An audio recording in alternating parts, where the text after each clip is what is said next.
So you're coming here this weekend. Yes, I am. Yes, and what are you going to do for me that's going to make me so happy? I am unboxing a Labubu. Yes, you are. I think you love my obsessions very slightly. I mean, it's impressive. I love your passion. Passion. We'll take it. Mwah, chef's kiss.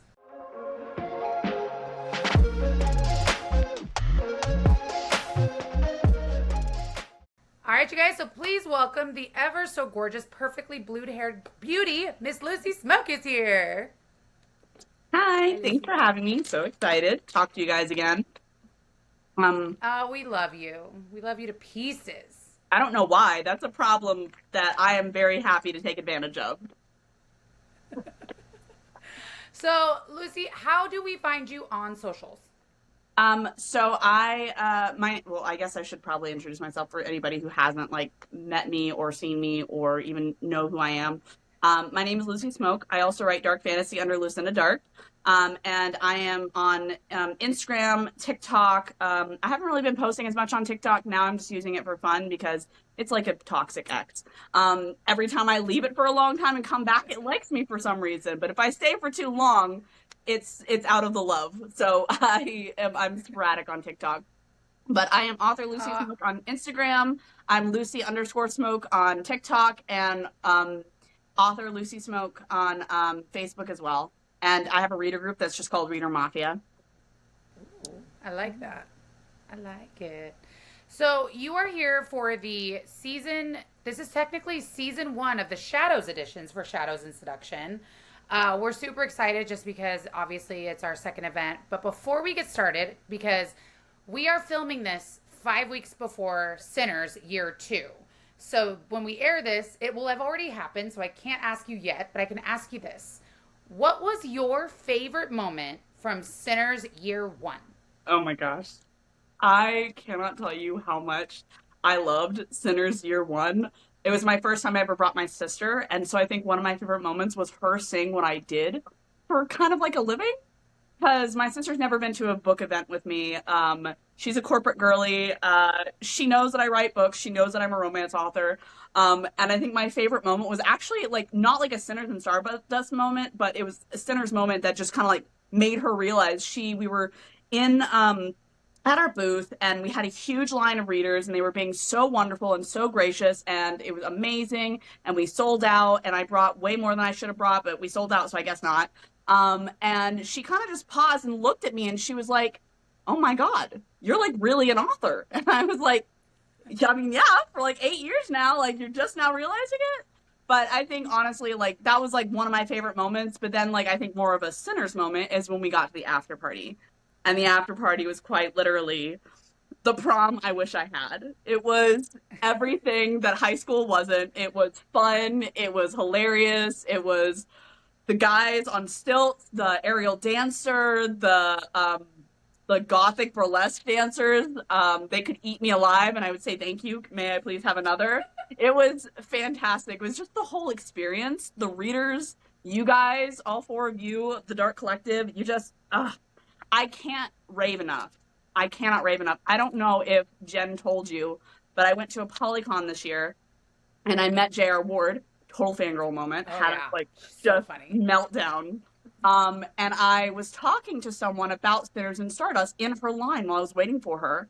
And as soon as I get up to her, she's like, "What is this you're talking about?" She was very curious. And I was like telling her, "Oh, Sinners and Stardust, it's in Boston. They're doing another event in New Orleans." And she's like, "I'm from Boston." And I was like, "Ma'am, I know where you're from. Are you kidding me? You're the warden. Like, I know your life story. Don't play games." But she's like, "Do you think they'd like to have me there?" I was like, "I think that they would let you punch them in the face and say, 'May I have another?'" So yeah, sure. Yeah, you should reach out and ask. But I rave to everyone about how amazing the first one was. If that was your first ever event, I can only imagine what the second one is going to be and what Shadows and Seduction is going to be. Well, first of all, thank you so much. Yeah. Thank you. Like, I'm in shock, but We can't just stop talking, but like, thank you so much. Like, One of my favorite comments, like I saw last year, was somebody like they went to the ball and they were like, "Oh, I 100% know where all my money went to this event." Like it was like a great, well thought out signing, and then the ball was more than I could have ever imagined. And I was like, "That's what I want like every year. I just want that like grand finale, that huge surprise moment of like, oh, this was great. The signing went great. Okay, the ball's fun, and then just bam, like mm-hmm. that entertainment piece. I'm just so excited. It was Oh yeah, fantastic. it's all right. So we're gonna go ahead and jump right in with what genres do you rate? So I said earlier a little bit that I have two different pen names. So Lucy Smoke is my dark romance pen name, and Lucinda Dark is my fantasy pen name. The writing style is the same. I only really have one writing style, which is feminine but feral. Um, and then so the difference there too is that one is fantasy based and one is contemporary based, meaning one is more set in like modern times, and the other one has a lot more world building and things like that. But overall, like I've been writing for about 8 years. I write RH, I write Menage, I write MF, so all different kinds of couple pairings.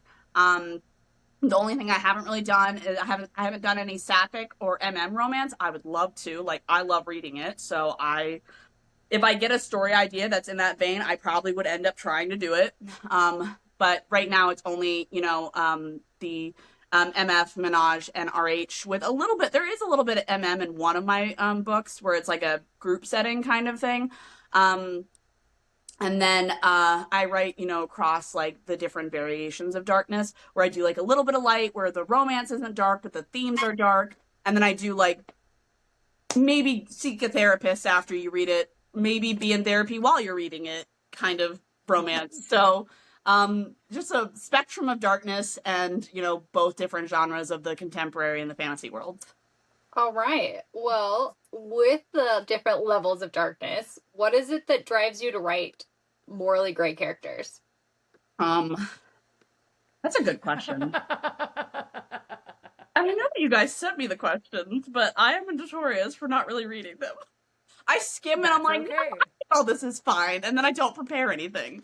But that's okay. I feel like that's just my personality. I'm a little bit of a chaos goblin, so gosh, why do I write morally great characters? I don't really know, other than like I find them attractive, and I like the idea of like someone being willing to burn the whole world down. It's probably trauma. I don't know. It's just I like the idea of like there being one person in this world that puts you above all others, especially for a woman, because I mean, you both are women, obviously. And I like if you have kids, if you have coworkers, if you have friends, like even if you don't intend to be the mom person, even if you don't have kids, like you put other people first. Women are naturally, I feel like, less selfish and we always put other people first, and it's rarely ever like super obvious when you're in a partnership where that it's very very obvious that the other person will put them first, will put their partner first, will put the woman first. And now I'm not saying that's not true across like multiple pairings. It's just it's very rarely obvious from like just the sight of it. So I like writing characters that it's like they're willing to kill for you, they're willing to die for you, they're willing to get their hands bloody, they're willing to break laws, they're willing to do whatever it takes, burn the world, if only to keep you warm. Not even happy, just warm, just safe. You know what I mean? So I like the idea of someone taking care of me versus me taking care of them, because in my everyday life, I do feel obligated and I do feel like it's my duty and my, honor kind of. Like I love my friends, I love my family. I like being able to take care of them, but I also, it's like a fantasy to have somebody want to take care of me too. So No, I 100% agree with everything you just said, especially because, in my opinion, why I love these possessive style books, it's the fact that, yeah, he's possessive, sure, or the main character is possessive, but he would burn the world for them. He would kill for them. He would, it's just it's the amount of like love encapsulated, and it's just written a certain way, and I love it. I cannot agree more. I will say that what was it? It was it's also like the idea of someone being so in love with you they lose all of their morals. Like they will do anything to keep you, anything to make you happy. It's just Also, I did say when I was even a teenager, I said this when, if I ever had kids, if I had a boy, the second I found out he was sexually active, I was going to make him read romance novels. Because by God, if he was going to be romantically involved, he was going to do it right. It's a manual. It's not like literally like, hey, absolutely you should cut off somebody's hand and send it to her in her box. That's not what I mean, but you should show that you care. It's like the heart, the action, maybe not the best, but like the effort and the spirit and the heart was there. No, I agree with you. I think that's a great idea. Okay, so with that being said, because you talk about if you ever have, like you'll make them read dark romance books once they become sexually active. But out of all the books that you've written, which one do you think is the most you or that you most relate to? That's hard. I mean, I'd say for all of my books, all of the female characters are who I wish I was. I'm really well known for like badass heroines that are often guarded, emotionally stunted, but like, they just with trauma, but also very powerful, very fierce. Again, I think I said it earlier, but I don't remember if we said it when we were recording, but I said like feminine, but feral. And they're who I wish I was. I wish I was more physically like capable of kicking ass and like being that person. But ironically, I'd say the one book that is the most like me as who I am now, not like I don't ride motorcycles, I don't kick ass, I don't know Taekwondo, I can't throw a punch to save my life. The only reason I would do well in jail is because I'm cute and funny and I would find myself a good protector. But the one book that I have is actually, it's called Expressionate. And it's like I think I've heard it's like, I didn't know what the trope or the term was, but it's like hurt comfort. Where essentially it's definitely like a forced proximity, but I wrote it in like a 2-week binge, like crazy, like in college, in undergrad, like 10 years ago. I wrote it in 2 weeks and it was like, I didn't eat, I didn't sleep. I didn't do anything but think and write this book for 2 weeks. And I cried throughout it. And I can't read it. I rewrote it and published it. And I can't read it because it makes me cry. It's got a lot of my own like trauma from like family and like parental neglect and things like that in it. But it also has like a really good like self-discovery tale and like, finding someone who will protect you and finding someone who will let you be who you are, regardless of like your flaws or because of your flaws. And then also like it ends, and I don't like quintessential happy endings. I don't feel like they're very realistic. I like happy endings that are realistic. So like it ends in such a way, which I'm not going to spoil it, but it ends in such a way where it's like they're still broken, they're still hurt, they still have their problems, but they're together, and that's like, and they're healing. They're on their journey to heal. So I feel like that, honestly, that book is a standalone. I don't think it sells very well at all because it's very unlike a lot of my other books, but it is, I think, the closest to me in terms of like who I am as a person and like really delving into like a personal story that like means a lot to me. I think every author has at least one of those. That's dope.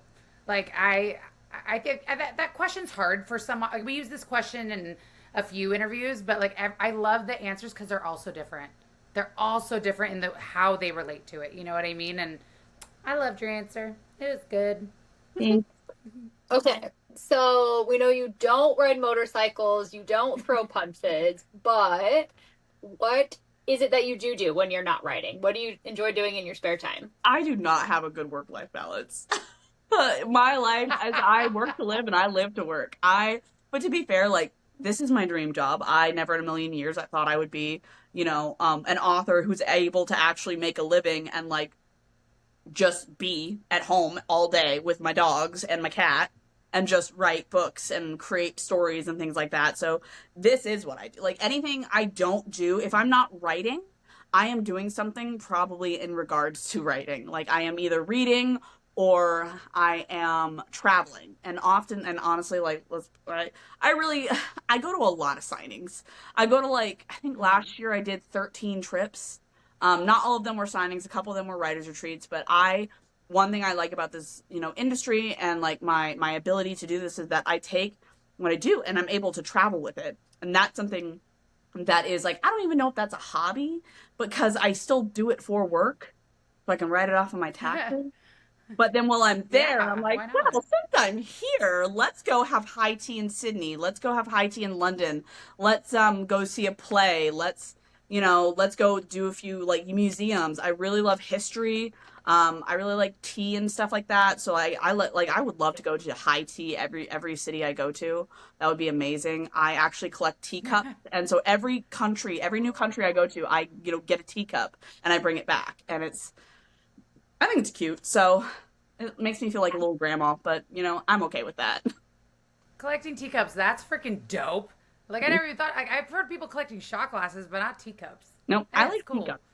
All right, so if you could have this question makes me laugh because I know as an author this is going to be extremely like hard for you, but I swear to God, if it, you ask me what my favorite book is, no, I'm not. No, no, no. It's okay, good. As long as it's not that. if you could choose one scene from a book, from one of the books that you have written to see on the big screen, what would it be? Um, what kind of screen? Are we talking like a porn show or are we talking like No, girl. like a I want you nationwide. You want everyone in the world to see it. If it was like the next big thing, what scene from which one of your books would you want people to see? I don't know, honestly. I have a couple like well, actually, you know what? There is one that I think would do really, really well, and I think everybody would really enjoy it. It's I think I'm really mostly well known for my like Sick Boy series. And in the first book, the main character is she's kind of like forced to go to a party. And when I say forced, I mean the guys find her, kidnap her, drag her to this rich kid party that she doesn't want to be at. They kind of like show that like, oh, they have everything under control. She's under their thumb. Like they could do whatever they want. They could force her to go, and they don't like know like she's not just a wild child who can do whatever she wants. Like they have her under their control, and she decides that that is a good opportunity, especially when she's disrespected by the head by the male interest. His ex like disrespects her, calls her a whore, is super rude, and she figures out which of her brand new vehicles, like a brand new BMW, and then she like Molotov cocktails the car, and in the middle of this big party to kind of like really counteract everything they've done. Like, hey, we've got her under control, don't worry. And she's like, I'm gonna throw a bomb at this kid's car. So, just for shits and giggles, and because I can, and because I want to show you that you're not in charge. So, I think that would be like a really good, like, fun, like, action scene. Yeah, I think that whole series has like a lot of really good scenes that I think because it's a lot of action. It's a lot of like whodunits, a lot of mystery, things like that. I love that. A Molotov cocktail always is a party. Mm. I It can mean, be a yeah, little it'll bring heated, life to if the you will. party. Wait, what'd you say, Joy? I said, I mean, it'll bring life to the party one way or another. So, Exactly. Sure. I bring the cops to the party too. the more the merrier. All right. So, what's your writing routine like? Do you plot everything out, or are you more of just a vibes writer? I'm definitely not a plotter. I've tried to be. I've definitely plotted books, and then I waver those plots as they go right out the window. So, I've outlined. I've outlined a ton of books. I've hired someone to help me, like given them a lot of money to help me figure out an outline for a book. They forgot it existed when I started the book. And I have just learned that like I need to go in with like an idea, an open mind, and like vibes for sure. Like let's figure out what happens. Let's see what the girlies are into. And by the girlies I mean the characters. Because I don't know. I am not the driver. I am the car. Okay. They are in the driver's seat and I am just the vehicle at this point. They get to decide what we do. And if what we're doing today is cutting off someone's and shoving it down their throat, then that's what we're doing today. I don't make the decisions. I'm just here. I just work here. Okay.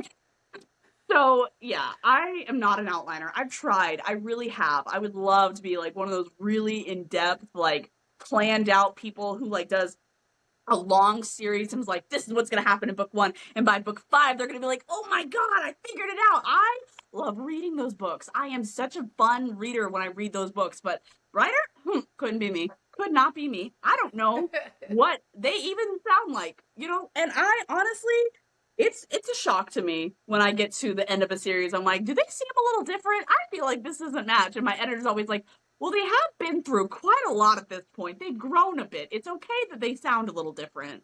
So I am definitely not as much of an outliner as I wish I was. I do always start with like a main idea, and sometimes I have an ending in mind.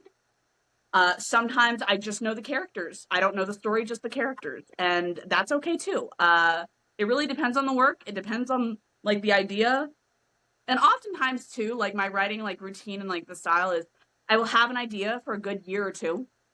It'll percolate in the back of my head while I'm working on other things. And by the time I finally get to writing it, I'm like so excited to write it, and it's like ready. But it takes like a year or two to like build up in the back of my head. Like, hey, you know, we're still here while you're doing this thing, but remember, we're here. So that's kind of how it works for me. I know it's very different for a lot of people.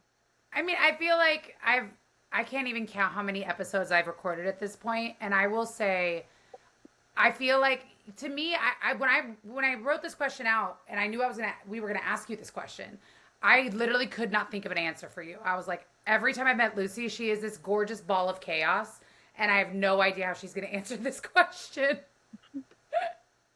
It's not me, man. I'm just the car, okay?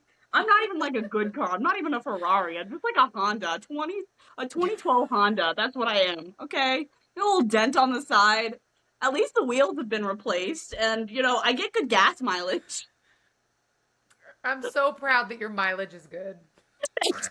You can take me on a road trip and I'll get you there in one piece. Oh my God. God, I love you. So you talked about this a little bit earlier, and you've mentioned it a few times, and so I want to just ask this question. Why Lucy Smoke and Lucinda Dark? Why not just under one pen name? Why the two? Because I'm an idiot, because I like to make things harder for myself. Like, I don't know.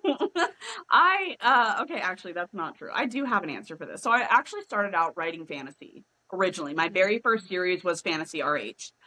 It did not do well. It is no longer available. Don't go searching for it. It was awful. And then my next book was like a contemporary RH, and it did okay. It did all right. And then my next series was another contemporary RH, and it did way better. And I was like, hey, you know what? Maybe writing contemporary is probably a good idea. I'm a broke-back college student. I don't have any money, and this is a good time to like take chances. So that's what I did. I just started writing RH, like all RH, and then started really writing a whole lot of contemporary. And then I tried to like gear off into dystopian, and I really enjoyed it. It was the only book I've ever been able to outline and stick to the outline. Just the first one, not the rest. And that one didn't do very well. So I, you know, went back to contemporary, finished a couple series, and then I started writing fantasy again. And when I started writing fantasy the second time around, I was with a co-author that I am no longer with. Like, she's taken over the series completely. But while we were like, I published it under Lucy Smoke, and we kind of realized that a lot of people were like, a lot of people were like, really thought Lucy only did contemporary. This is really weird that she's doing fantasy too. And I was like, I wonder why they're so confused. And so I did some market research, and I like took some classes, and I, you know, read some books, and I'm still studying. Like every year I get a new book, I guess, like not really self-help books, but I like to go to business conferences and learn and like understand marketing better, because I am not good at anything. I'm mildly decent at everything. I'm not great at anything. I'm just mildly decent, and I get by. It's like another Honda Civic. I was like, wait, is she referencing her Honda Civic? Yes, my Honda Civic days continue. Just chugging along with my little really good gas mileage.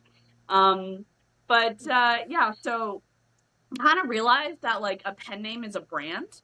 I didn't know that then. I was like, I was 22 when I started publishing. Maybe 21, but I think 22 when I started publishing. So I was really young and dumb, and I'm still really young and also still dumb. Nothing has changed, other than people seem to like my books better. So that's nice. But I kind of like figured out that like people can expect one thing from one name. So when they thought Lucy Smoke, they thought, okay, contemporary for sure, contemporary RH. And then when they thought, I was like, okay, Well, then I wonder if like I had another pen name for just fantasy, would they think, okay, this one is all fantasy, this one is all contemporary, and we'll just separate it like that. But the writing style is the same, a lot of the same themes, a lot of the same darkness levels, like a lot of the same. I'm really well known for that, kick-ass, feral, feminine, female main character. And that is just like a staple of everything I do. And it did seem to work. Once I separated it out and had like a separate pen name, people were like, oh, my fantasy started performing a little bit better. It started selling a little bit better. Although I still get people who are like, I had no idea that you were both. And I was like, I don't know how you didn't know. I was going to ask that though, is like, what is your reaction to when people say that? Like when people are like, wait, you're also Lucinda? Like what? Like, what is your reaction to? Because that's what I would do. Because I would just be awkward. It's like I don't know how you didn't know. There is only one. There is one Instagram. There is one reader group. There is one like TikTok. Kind of. There's maybe a little bit more TikToks, but I only really run one. And then there's like only one website, and both names are on it. It is on everything. If you were to look at any of my author bios, it is always Lucinda Dark, also known as, or Lucy Smoke, also known as. I was like, I don't know. Like, you don't know. Maybe you don't read. Maybe you do. I don't know. Maybe you just don't read the fine print. But it's also not fine print. It's up there. It's out there. But you know what? It's fine. You don't have to read. All you have to read is the books, and that I'm happy with. Mm-hmm. So mm-hmm. I don't know how people don't know. But also at the same time, it's fine if they don't. If they like both, they like both. Yeah, if they don't, true. Then they can have just the one. No, and I started, Joy will attest to this. When Joy first met me, Joy, what was the only kind of books I would read? I mean, fantasy was it. Like, that was it. Is it? I got like, you. We literally did this TikTok trend in where were we when we did it in the bookstore? Was that Boston? Yeah, that was Boston. It was Boston, and she made me like they were doing like choose your character, and like you would hold books up based on. Oh, I love that. Because we were doing like a dark collective. Like this was when Sinners was brand new, and I literally was holding up. What was I holding up? It was Iron. It was Iron Flame. Fourth Wing, yeah. Fourth Wing and Akatar. Like literally, because that's the only things that I had really read, and then literally 2 weeks later, I was like, Jen, I feel like I should read dark romance. What's like a starter book? You're like, I got you. She was like, Haunting Adeline will be great for you. And I'm like, cool. Yay. Okay, so this question you probably have several answers for. But out of all your characters, who would you call to help you hide a body and why? Oh my God, you're right. I do have several answers. 100%. I know you do. I got a list. Avalon for sure, Dean, Braxton, Clover, Luke and Mickey, Abel, Riley, maybe not Riley, she's probably pregnant. He's the weirdest, she's got the weirdest partner who just wants to keep her barefoot and pregnant the whole time. And I am like happily kid-free, and I love my nieces and nephews, and I love my cousins, and I love, having them for a little bit and then giving them back. I like being able to sleep and, eat without eyes watching me. Well, I say that, but I have animals, so I guess that's not true. But yeah, no, all of them I would ask for. My Icarus duet people, I think it was Aurora and Isaac. I've got Mafia too, so I'm like, honestly, I think every character. The way that you have to look at this question is this, because I know for a fact, out of the Dark Collective, the person that I would choose is Joy. Because Joy could do it with a straight face, and she's an HR manager, so she could hide it for me. Like, she could hide, like, with the interviews and stuff like that. Bethany's too emotional, and Jen would just giggle. So this is why I would choose Joy. This is my personal reasoning to this. But the way I want you to think about it is, who's the first one you could literally just be like, I killed someone. Please come help me move the body. They're like, where are you? I'll come get you. Who, out of all of them, who would be that one? Not ask you any questions. Just do it. Honestly, probably Avalon or Dean. There you go. Cut it down. See? I feel like all of them would be willing, and all of them could hide it and like lie to the cops with a straight face. But like Avalon and Dean, they'd be like, they would never be spoken of ever again. Yeah. And I'm like, okay, cool. I would be able to forget, maybe. You're gonna think about this question later. I already know you. You're gonna literally just be like, "Ooh, Who this else? would be good." You've got No, so no, many I'm gonna options change for my tonight. answer. Can I change my answer? You can change your answer. Yes. I've changed my mind because I realized, so my Scorpion King series is my newest series, and there is a character in there that is good with tech, and he's actually been committing crimes for well over a decade, and no one knows. So I feel like his name is Lex, and I feel like he would be 10 times better because he could There hide you all the go. evidence. He could probably even like erase their digital footprint. Like the person would just cease to exist and be like, you could gaslight people into believing whoever I murdered didn't even was never real. No, I'm telling you, this question is so fun. Because the way that I imagine it is if authors ever wanted, this would be a great thing to do on your Instagram stories. Be like, out of all my characters, who would you call to help you hide a body? You know what I mean? Because I got the idea from something like that when I asked this question, and I was like, I saw it somewhere else too, and I was like, that's a great podcast question. Like, It's a because good question. It's it, hard though. so we are gonna wrap up with one of the best questions, in my opinion, because you have been to Sinners 1, you're coming to Sinners 2. What are you most excited about for Shadows and Seduction in New Orleans? Honestly, like I love New Orleans. I've only been once. I'm super excited to go. I am so excited to see what you guys do and how you like if you're doing anything to kind of like since you're in New Orleans, I'm curious to know if you like almost because it's such a spooky place. It's got like such a Mm-hmm. haunted, like tragic, like history. I am very interested to know how you're going to incorporate that into the event and to see like how this is going to be any different from Sinners and how if it's going to be different, how is it going to be different and what are you going to do that's going to blow us all away because I've already been blown away once. I know I'm going to be blown away a second time. And obviously, if I'm blown away once and twice, the third time is pretty much a sure win. I am so excited to see you guys. I am so excited to go and attend and see how great it is. And I'm excited to fall in love with the four of you all over again. We love you. Joy and I are just sitting here, just like snickering because we already have, like, when we knew we were like, when we knew we were going to New Orleans officially, we all were like, we have to make it spookier. So It's the already ideas new. that came flowing out of our brains and it's becoming a reality. It's I'm staying a whole week. I'm staying like a good 4 days after because my roommate's never been and it's like right oh, after her cool. birthday. So we're gonna stay for a whole week, and we're gonna do all the spooky shit. We're gonna Yeah. like go see if we can like find where the vampire girls were. We're gonna go to the vampire cafe. We're gonna do the ghost tours. We're gonna do all the things. I am so excited. I'm a huge ghost tour person. Every new place that I go that's like has like that, I'm like, let's go. Let's do a ghost tour. I'm down for a ghost tour every time. I So excited. I literally told the Dark Collective when we were going to New Orleans, I was like, we can do beignets, we can go to the quarter, we can do whatever you guys want, but there's only one thing I want to do. Just one. And I literally would not, like, I was like, I don't care what time it is, we're going. And that was to go and see the American Horror Story Coven House. And I got to go and I got to see it. I got to take pictures. I was screaming, freaking out, being a weirdo, but it I was love that. a moment for me.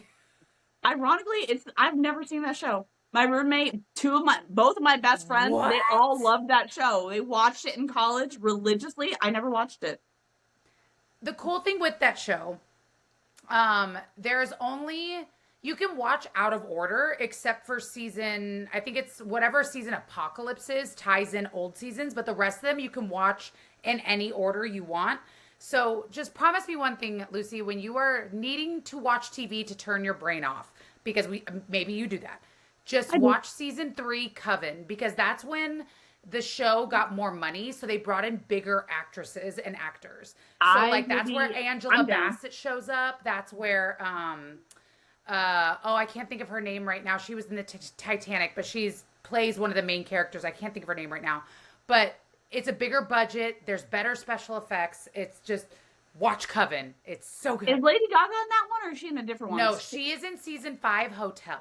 Okay. Yeah. And Freak I will Show's get really to good go. too. Like, I mean, if you want to watch some, Freak Show was one of the harder ones for me to watch. That one was kind of messed up, but it was good. It was really, really good. But I just think for you that love the spooky, you would love Coven. You would love I'm it. so excited. I can't, oh my gosh. Knowing that like you're like big into spooky shit and that we're gonna be in New Orleans, I'm like, what are you gonna do? What are you gonna do to me? Ooh, girl, just wait. I wanna Just know. wait. It's gonna be... All right, you guys. Well, Lucy, we love you to fucking pieces. Thank you so much for being here. You are a gem and a freaking half. So from me, thank you so much for being here. We love you. We cannot wait to see you at 80,000 more events. Joy? Yeah, I mean, it was great talking with you tonight. I'm so excited. I think Sinners Year 2 is going to be amazing. And just hold on for Shadows because, like, you won't believe it. Thank you so much for having me. I love seeing you guys. I love talking to you guys. You're so fun. And I honestly can't wait for another 82,000 fucking events. Oh, yay. All right, you guys. So thanks again to Miss Lucy Smoke / Lucinda Dark for being here. Make sure you guys check out the Dark Collective podcast every other Monday at 9 a.m. Pacific, 12 p.m. Eastern. Make sure you guys check out all of our platforms because this is going to be everywhere. So thanks for watching, guys. Bye.